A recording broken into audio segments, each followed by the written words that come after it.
Let's get right into it. When disaster strikes, when the odds are stacked against you, why do some people make it through while others don't? It's not always luck, it's not always strength. Survival is a mix of instinct, mindset, and choices, some hidden, some obvious, and it's happening in ways you may never have considered. Number 7. The survival mindset shift. The difference between panic and calm can literally be the difference between life and death. Survivors often have one thing in common: they don't let fear drive the car. Fear is still there, but instead of spiraling, they convert that surge of adrenaline into focus. Psychologists call this cognitive reappraisal, taking a terrifying event and reframing it as a challenge to be solved. Think about mountaineers stranded in storms, or passengers in emergencies. The ones who froze often burned through precious time and energy.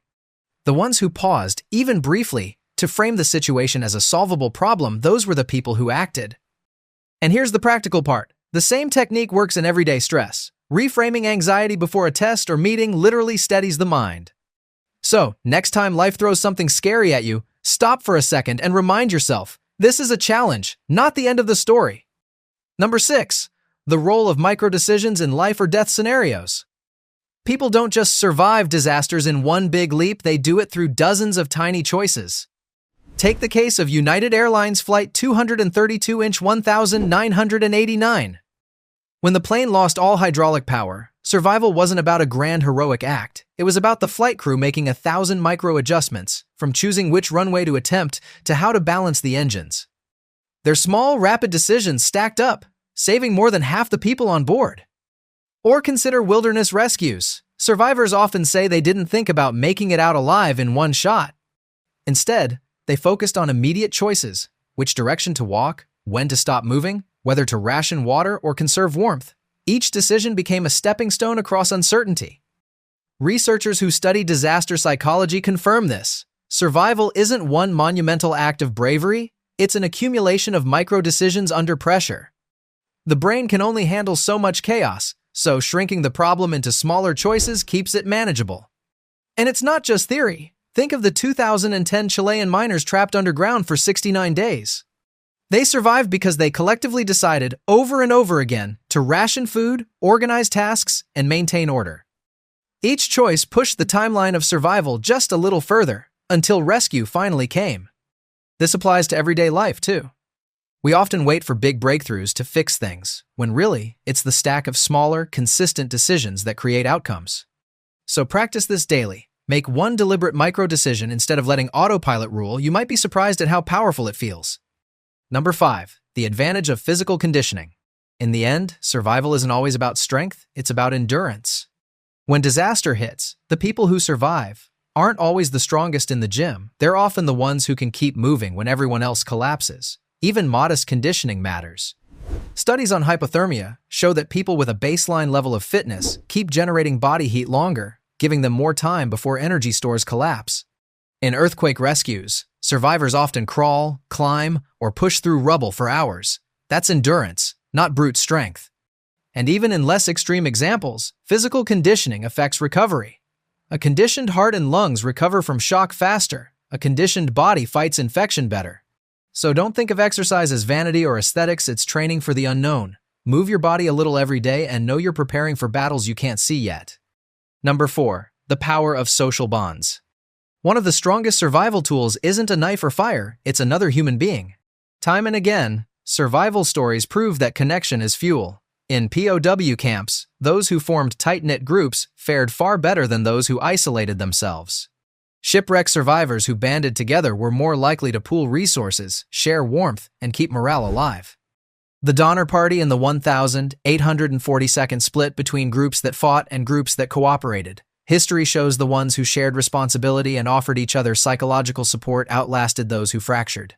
Even in concentration camps, Viktor Frankl wrote about how people who clung to a sense of shared meaning, even in small acts of kindness, often endured longer.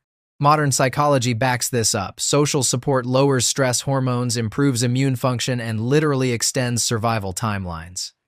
When your brain knows you're not alone, it stops burning energy on hopelessness and starts conserving energy for action. Survival is not a solo sport, it's a team one, whether your team is 2 people or 20. So today, strengthen a connection you've been neglecting. You never know when that bond could be the rope that pulls you through. Number 3. The body's primitive instincts. Sometimes survival isn't about what you decide, it's about what your body already knows. Your body comes with ancient software. The adrenaline spike that makes your heart pound? That's your body instantly priming muscles for speed. The freeze response? It's your ancestors avoiding predators by blending in. Tunnel vision, heightened hearing, sharper reflexes, they're not glitches, they're survival modes. But instincts can backfire. Freezing too long in an emergency wastes time. Adrenaline-fueled panic can cause mistakes. The key is awareness. Knowing your body's first move lets you decide what to do with it. So next time you feel your pulse jump, don't fight it. Acknowledge it and use that surge as fuel instead of fear. Number 2. The will to live. When everything else is stripped away, some people cling to life with a force science can barely explain. Survivors of extreme conditions often talk about a single thought that carried them.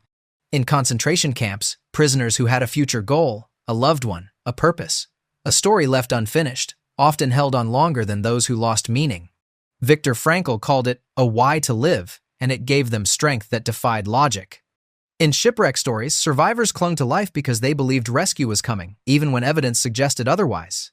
And in mountaineering disasters, climbers crawling through blizzards said that visualizing family, children, or even unfinished books gave them the grit to take one more step.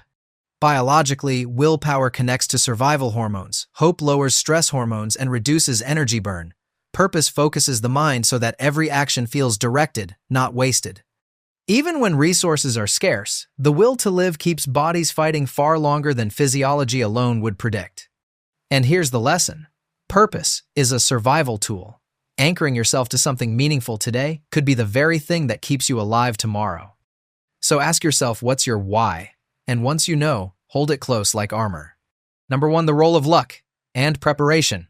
Survivors will tell you, luck always plays a part, but preparation tilts the odds. Being near the right exit when a fire breaks out, having water when others don't, rescuers, being in the path of rescuers, all of these are luck. But what turns luck into survival is preparation. The person who took time to learn CPR, or how to tie a knot, or even just carried a flashlight, transforms luck into opportunity. You can't control randomness, but you can control whether you're the person ready to act when randomness gives you an opening. So, learn one new practical skill this month. It could be as simple as first aid or as fun as wilderness basics, and consider it your insurance against chaos. And there you have it. Survival isn't magic, it's mindset, micro-decisions, endurance, connection, instinct, purpose, and yes, a little luck. Some of these wars happen in silence, some in split-second choices, but they're all battles you can prepare for long before you ever face the impossible. If you found these stories fascinating, hit subscribe and stay with us. We'll keep exploring the hidden sides of human resilience. And tonight, think about your own survival kit, not just in your backpack, but in your mind.